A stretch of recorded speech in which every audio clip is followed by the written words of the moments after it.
Good afternoon, everyone.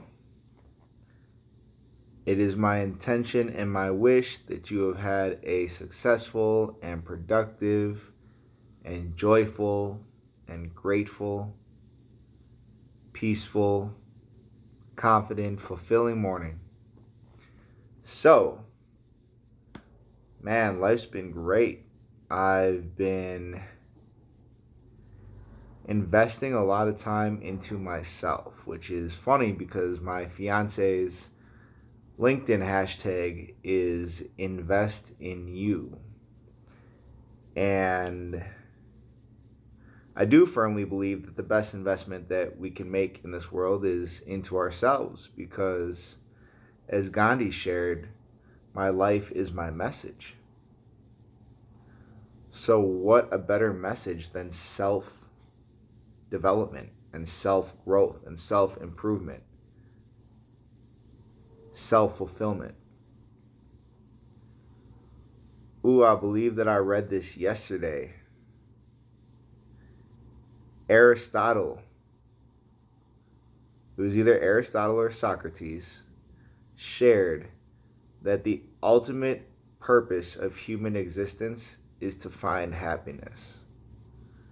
Thought that was a beautiful, beautiful quote. Your ultimate purpose to be alive is to be happy. And happiness is nothing more than the ability to maintain a consistent well being despite life's external circumstances. Being able to be accepting of all that is, because all that is all that is. It is what it is. And the best way to evolve from what is to take it, accept it, learn from it, grow from it.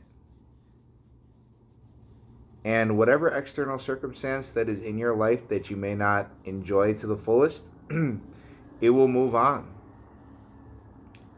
See, challenges in our life come and go the same way that seasons do. In my 28 years of life, there's never been a time where summer did not follow spring, where fall didn't follow summer, and where winter didn't follow fall. See, everything comes and goes. And that's the same with both perceived good and perceived bad. As they both come and go, they both have a phase of life. And nothing is real, nothing is permanent. Everything is temporary. The only thing is real is that which does not change, and everything changes. Everything's temporary. So I'd like to share a little bit, real briefly. Again, this is from Find Your Light by Beverly Conyers. Buddhism teaches that pleasure and pain come and go like the changing seasons.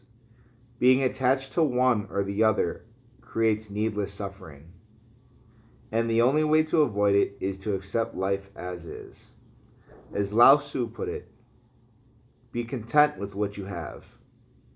Rejoice in the way things are. When you realize there is nothing lacking, the world belongs to you.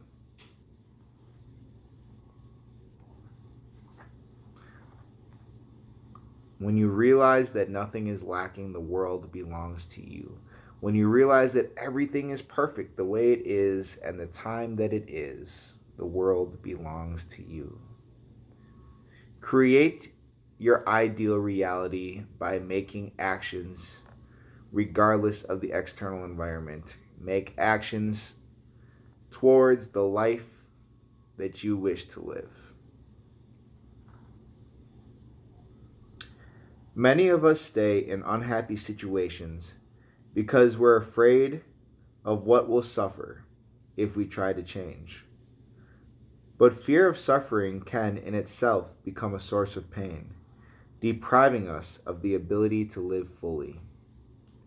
Many of us stay in unhappy situations because we're afraid of what we'll suffer if we try to change.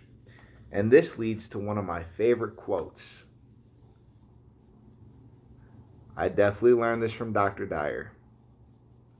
This might have been Les Brown. It was probably both.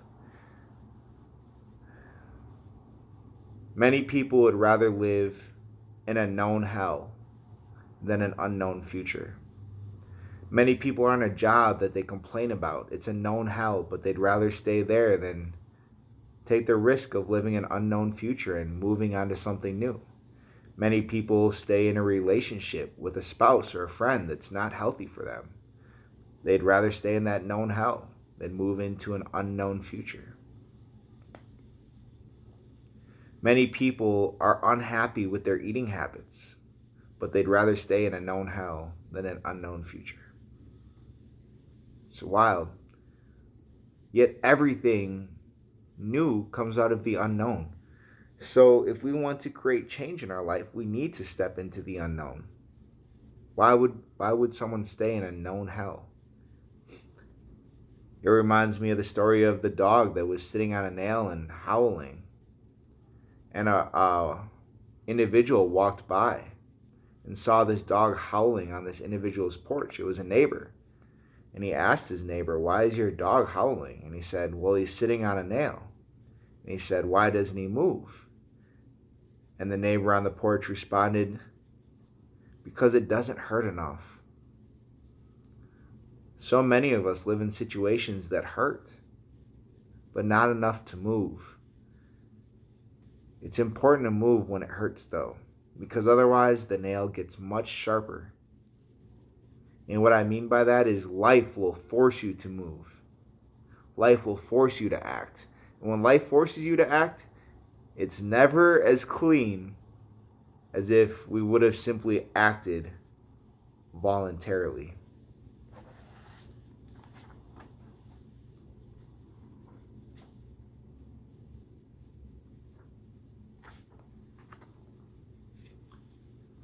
This will be my last share for the day, talking about compassion.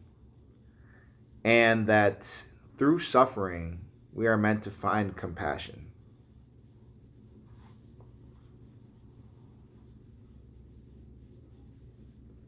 Compassion is the deepest expression of our shared humanity, combining sympathy and empathy with a genuine desire to ease suffering when we encounter it.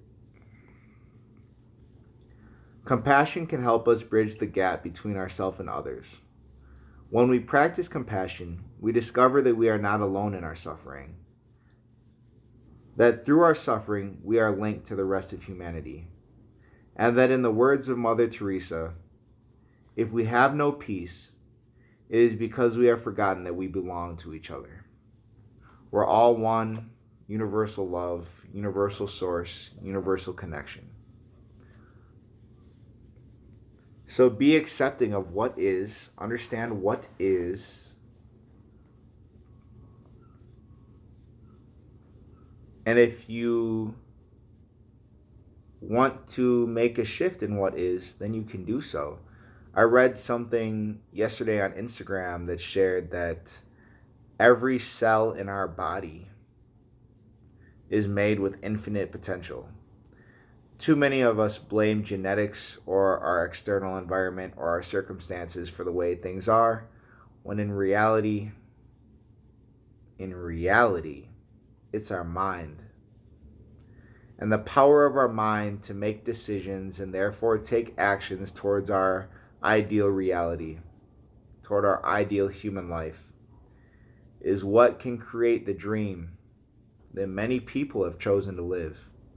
And you can too, by taking one simple step today towards becoming the person and living the life that you want to have.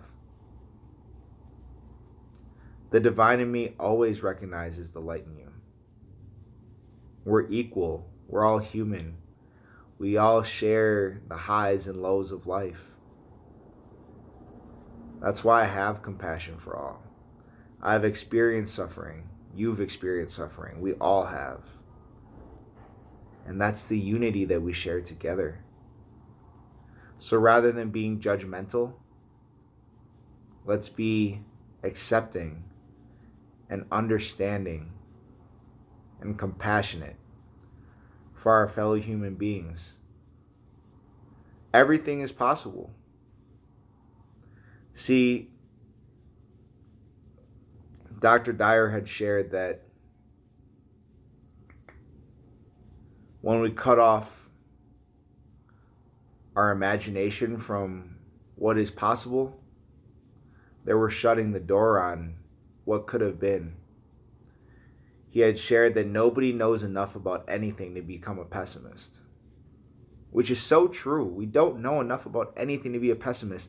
Anything is possible. This reality that we live in is less than 1% of what is actually out there in the field of the universe, in the field of the one song, the universe, the one song. This is less than 1% of all that is. So why don't you connect with all that is and bring that into your world? I love you all. Have a peaceful, blessed, grateful, optimistic, cheerful, enthusiastic, and confident day. Much love as always. Peace.